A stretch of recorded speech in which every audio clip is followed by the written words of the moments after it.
Hey guys, welcome back to Review a Day. So I'm going to give you a double dose of Wanted, starting talking about the movie, then moving in talking about the trade collection of the series by Mark Miller, and J.G. Jones. So let's start off with a movie which most of you have probably seen. I checked it out on Sunday, and I have to say it was pretty disappointing.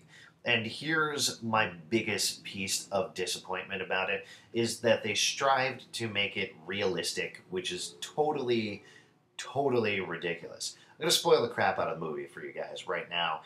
For those of you who haven't seen it, so tune out.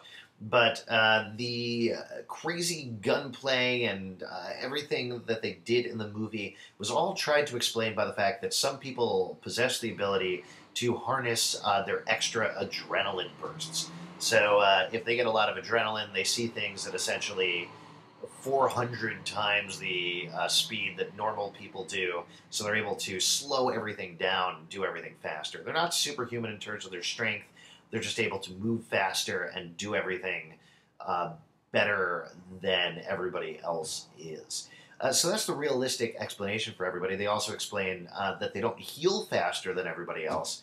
They just go to a spa and heal that way. Then, on the other hand, you have this thing called the Loom of Fate. This is how them being the Fraternity, a league of assassins that have been around for the past 1,000 years, killing one person to save the lives of 1,000, use the Loom of Fate, which uses a binary code to mystically tell them what their targets are. And this is the biggest problem. If you're going to strive to give a scientific or semi-scientific explanation for everything, why are you then going to go and add a Loom of Fate that makes no sense and has a magical explanation? That's kind of stupid. Also, there's no reason for you to give a scientific explanation for this.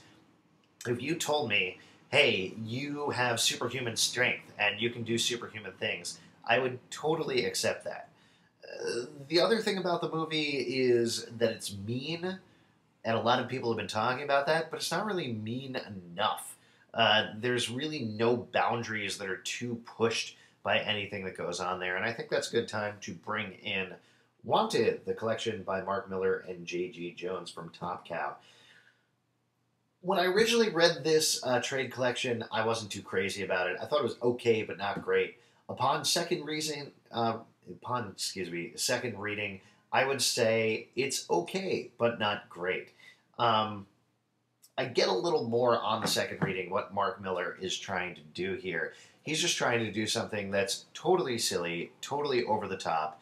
The idea of the book is the supervillains won in 1986 and changed the world so that nobody knows that superheroes ever existed.